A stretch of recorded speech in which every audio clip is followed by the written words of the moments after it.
रखो। तो ये पाकिस्तान को, तो पाकिस्तान का मुझे याद है 2008 में जब ताज वाला अटैक हुआ था, ताज वाला अटैक था, उसके बाद अजीत डोभाल का एक बयान था, कांग्रेस की गवर्नमेंट अपने पड़ोसियों को जितना तंग करता है ना, इतना कोई भी अपने पड़ोसियों को तंग नहीं करता। भारत सबके घोचे रखता है, कुछ रणनीतियां इतनी लेता रहता है भारत। पर मुझे लगता है क्या करते हो यार, तुम कहोगे वैसे करूंगा, नहीं तू बड़ा चाइना से बातचीत करता, तो तुम चाइना से बात कर लोगे। उसने कहा दूध खाई काली गांव में तुम्हारी। 1947 में जब हमारा देश आजाद हुआ था, उस समय जो नेपाल के राणा जी हुआ करते थे, उनका नाम था त्रिभुवन देव। क्या नाम था? त्रिभुवन देव हुआ करते थे।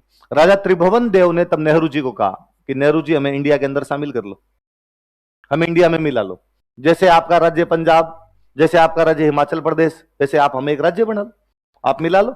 और वैसे भी आप नेपाल का मैप देखोगे तो आपको पता चलेगा नेपाल इंडिया के अंदर वाली साइड में है ना, एकदम यूं अलग से टुकड़ा लगता है, ये नेपाल है। और इधर इधर अपना ये नॉर्थ ईस्ट आ रहा है, इधर अपना ऊपर की तरफ कश्मीर जा रहा है, बीच के अंदर अपना नेपाल पड़ा है, एकदम अपने साइड के अंदर ही आता है। पर तब अपने खुद ही नए नए आजाद हुए थे, तो हमने कहा कि नहीं, हम तो खुद ही अंग्रेजों की 200 साल की गुलामी के बाद आजाद हुए, और अब हम किसी देश पर कब्जा करेंगे तो दुनिया क्या कहेगी? इतने साल तो चिल्ला रहे थे कि अंग्रेजों ने कब्जा कर लिया, अंग्रेजों ने कब्जा कर लिया, और अब खुद ही नेपाल पे कब्जा कर लेंगे। राजा त्रिभुवन देव ने कहा कि नेहरू जी ये बात नहीं है, मैं ये थोड़ी कर रहा हूं आप कब्जा कर लो, मैं तो कर रहा हूं अपने वापस मिल जाए, हम आपका हिस्सा थे, वापस जुड़ जाते हैं आपके साथ में, इतनी तो बात है। नेहरू जी ने कहा नहीं, नहीं, नहीं, आप अलग रहो, कोई टेंशन करने की क्या जरूरत है, कोई दिक्कत होगी तो हम आपके साथ खड़े हैं। उन्होंने कहा दिक्कत ही दिक्कत है, हम लैंड लॉक कंट्री है। कैसी कंट्री है? ऐसी कंट्री जिसके चारों तरफ पानी नहीं हो, समुद्र नहीं लगता। उन देशों की दुर्गति होती है जिनके किधर भी समुद्र नहीं लगता है। व्यापार वाणिज्य कहां से करेंगे? दुनिया का पूरा व्यापार वाणिज्य जलमार्ग से होता है, और यदि आपके पास समुद्र नहीं है तो आपका जलमार्ग कहां है?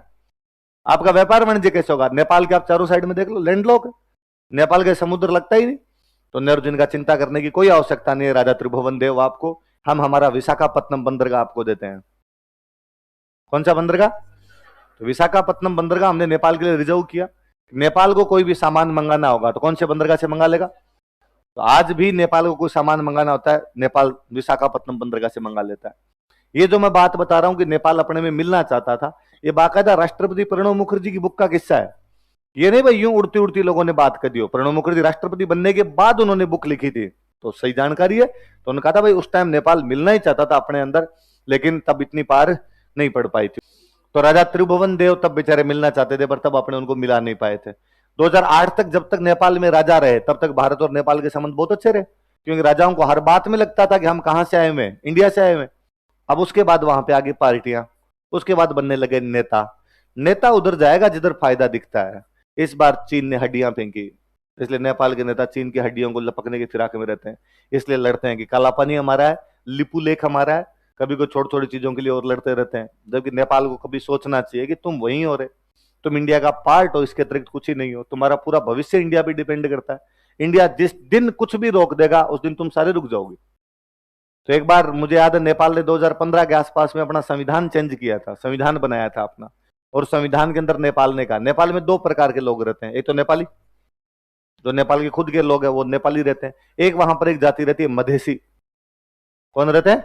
और मधेसी सारे इंडियन है। यूपी बिहार के लोग नेपाल में जाके जो बस गए उनको वहां पे मधेसी कहते हैं।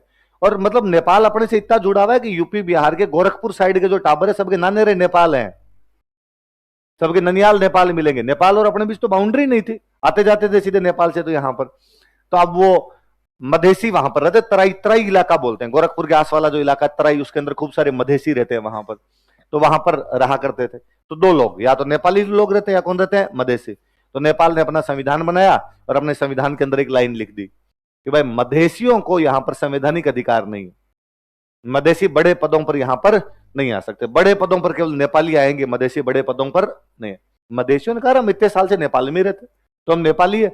ना ना ना, तुम सारे इंडिया से आए हुए लोग। तो मधेसियों ने अपनी तरफ देखा और इंडिया वालों का भाई देख लो हमारे साथ भेदभाव हो रहा है। इंडियन का ठीक है करते हैं। 2015 में तब अपने भाई की गवर्नमेंट नई नई आई थी इधर, तो इनका इंतजाम करते हैं, थोड़ा प्रबंध करते हैं, रुकिए थोड़ा, जरा आप थोड़ा सब्र करो। तो अपने यहां से विशाखापत्तनम बंदरगाह से नेपाल दो चीजें मंगवाता है, एक तो सब्जियां भारत से जाती है पूरी की पूरी, बंदरगाह से तो और चीजें आती है।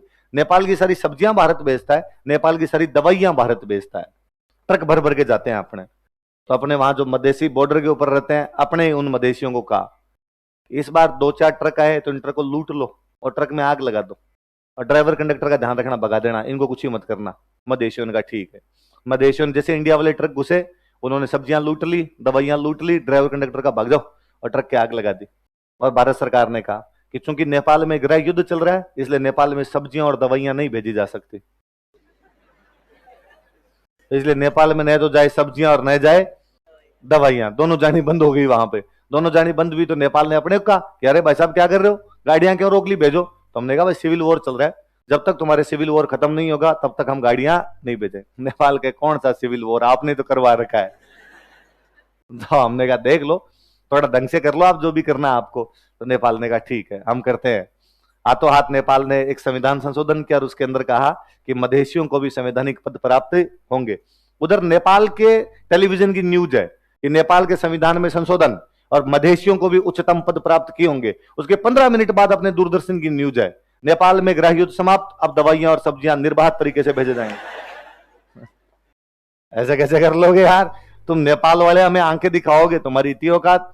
2008 में जब नेपाल में नई नई गवर्नमेंट बनी थी कम्युनिस्टों की, तो वहां राष्ट्रपति बने थे प्रचंड, पुष्प कमल दहल प्रचंड।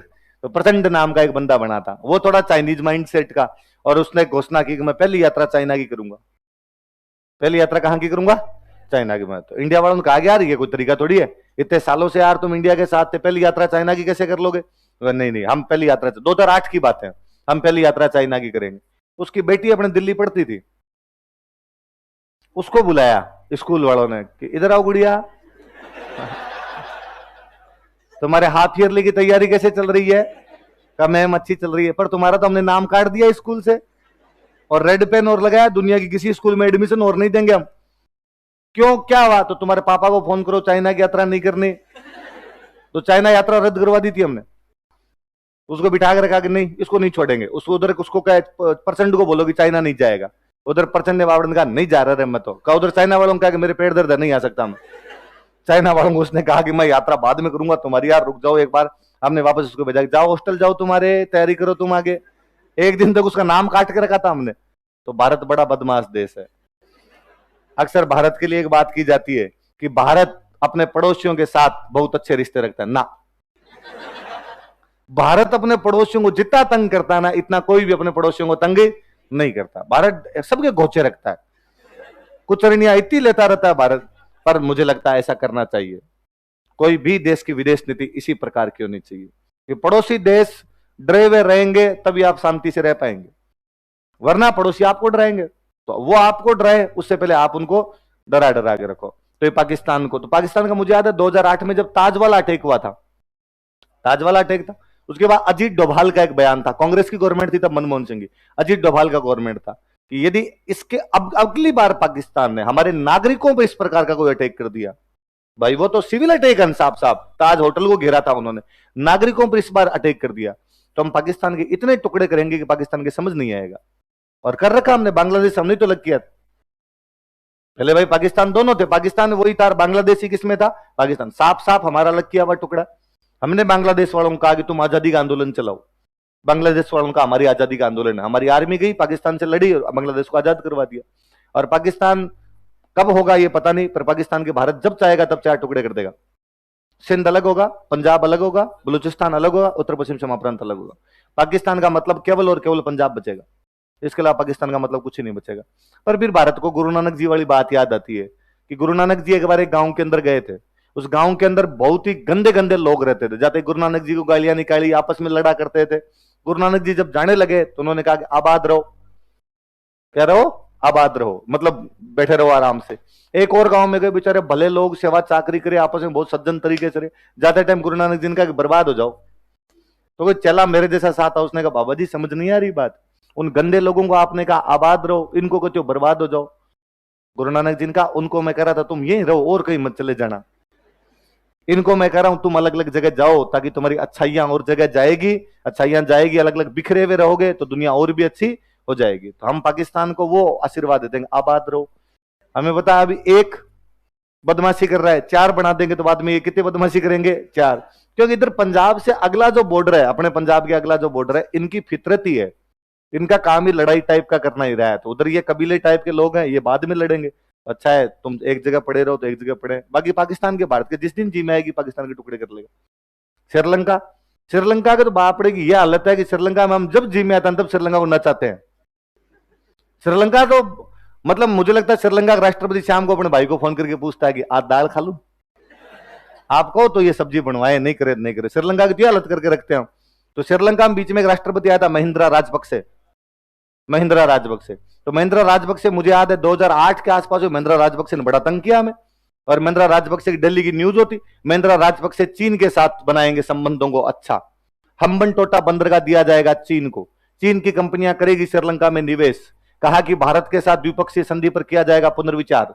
महिंद्रा राजपक्षे ने कहा मैं करूंगा चीन का दौरा, और हम बड़े तंग हो रखे थे एकदम इनसे। बाद 2015 के आसपास में श्रीलंका के अंदर चुनाव हुए, महिंद्रा राजपक्षे चुनाव लड़ रहे थे, पूरी दुनिया को पता था कि महिंद्रा राजपक्षे जीत जाएंगे, इजिली जीत जाएंगे। तब भारत एक गेम खेलता है वहां पर। महिंद्रा राजपक्षे का एक रक्षा मंत्री था जिसका नाम था मैत्रीपाल सिरिसेना। क्या नाम था? ईमानदार, हार्डकोर ईमानदार डिफेंस मिनिस्टर था उनका। और हमने मैत्रीपाल सिरिसेना को कहा कि मैत्रीपाल सिरिसेना तुम महिंद्रा राजपक्षे के सामने राष्ट्रपति का चुनाव लड़ लो, कब तक रक्षा मंत्री रहोगे रे? कभी खून नहीं खोलता तुम्हारा कि मैं राष्ट्रपति बनूं? मैत्रीपाल सिरिसेना ने कहा राष्ट्रपति बनने के लिए पैसे चाहिए, वोट चाहिए, मैं पैसे कहां से लाऊं, वोट कहां से दूं? हमने कहा हम खड़े हैं, तू तो लड़, चुनाव लड़। मैत्रीपाल सिरिसेना से भरवाया हमने उसके सामने कैंडिडेट सर कि महिंद्रा राजपक्षे के सामने कौन खड़ा होगा? मैत्रीपाल सिरिसेना। पैसे, हमने कहा हम खूब सारे पैसे देंगे। फिर उसकी जो पार्टी थी, राजपक्षे की पार्टी थी, उसको छोड़ के बाकी जितनी छोटी छोटी पार्टियां और हुआ करती थी उन सारी पार्टियों को हमने कहा कि तुम गठबंधन बनाओ, हम तुम्हें रुपए देंगे और सिरिसेना को तुम्हारा उम्मीदवार घोषित करो। फिर श्रीलंका में भी दो प्रकार के लोग रहते हैं, एक श्रीलंकन जिनको बोलते हैं सिंहली, क्या बोलते हैं? सिंहली। एक तमिल, अपने तमिलनाडु से गए हुए तमिल। हमने हमारे तमिलों को कहा कि तमिलों वोट सारे के सारे किसको देने हैं? सिरिसेना। और हमने सिरिसेना को जिता दिया। 2014-15 में श्रीलंका में चुनाव होते हैं, सिरिसेना उन चुनावों के अंदर वहां पर राष्ट्रपति बन जाता है। तो महिंद्रा राजपक्षे का हारते ही पहला बयान है, मेरी हार में भारत का हाथ है। और भारत की रो का एक अधिकारी यहां पर कोलंबो बैठा हुआ था, और जैसे ही मैं हारा हूं उसके बाद हाथों हाथ उसको दिल्ली वापस बुला लिया गया। तो हमने कहा कि देखो उसको तो रिटायरमेंट का दिन और तेरी हार का दिन एक ही था, तो हम क्या करें यार, उस आदमी को आना ही था, 60 साल उम्र हो गई, इस आदमी की उम्र को कम ज्यादा कैसे किया जा सकता है। उसके बाद राजपक्षे ने चुनाव लड़ा प्रधानमंत्री का, प्रधानमंत्री का चुनाव लड़ा। तो हमने फिर हमारा एक बंदा सामने खड़ा किया, कुमार विक्रम सिंघे, और कुमार विक्रम सिंघे को प्रधानमंत्री जिताया, राजपक्षे को फिर प्रधानमंत्री हराया हमने। और फिर हमने राजपक्षे के बाद समाचार किया कि तेरे को हम पार्षद भी नहीं बनने देंगे, इसलिए तू खड़ा होना बंद कर दे।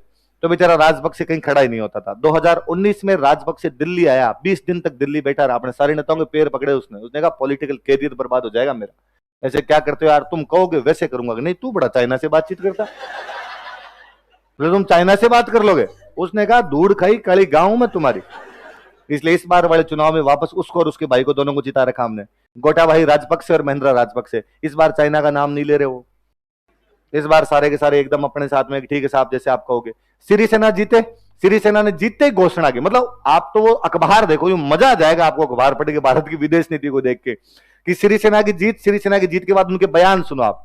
सिरिसेना ने कहा कि भारत के साथ संबंधों को किया जाएगा मजबूत, चीन ने जो भी निवेश किया उन कंपनियों का किया जाएगा पुनर्विचार, हम्बनटोटा बंदरगाह से चीनी कंपनी को वापस लौटाया जाएगा, भारत के साथ में संबंध और मजबूत किए जाएंगे, और सिरिसेना अपना पहला विदेशी दौरा भारत का करेंगे। तो सिरिसेना सबसे पहले विदेश दौरा ही करने कहां पर आए थे? भारत। तो विदेश दौरा करने नहीं आए, वो थैंक यू बोलने आए थे।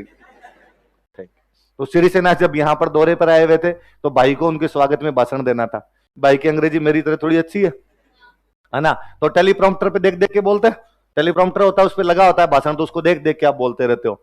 तो कहा ठीक है देख देख के तो बोल लेंगे क्या है। तो भाषण लिखने वाले ने लिखा उसके अंदर की president Sirisena and Mrs Sirisena, तो मिसेज। अब भाई पढ़ रहा था उसको, श्रीलंकन प्रेसिडेंट सिरिसेना एंड, अब ये आते भाई भूल गए इसको क्या कहते हैं। तो भाई ने कहा कि Sri Lankan president Sirisena and MRS Sirisena, तो एमआरएस नहीं है वो मिसेज है। बोल दिया तो बोल दिया, भाई ने कहा आपने निकल गया तो निकल गया, कोई बड़ी बात नहीं है। तो सिरिसेना का पहला विदेश दौरा था, पहला दौरा ही अपने भारत करके गए थे। तो भारत मजेदार देश है, अपने पड़ोसियों में क्या करता रहता है? तंग करता रहता है, उन सबको रिचार्ज करके रखता है, थोड़े थोड़े दिनों के अंदर चूंटियां भरता रहता है उनके। ये बर्मा वर्मार बापड़े मुंह लटकाते रहते हैं अपने सामने एकदम।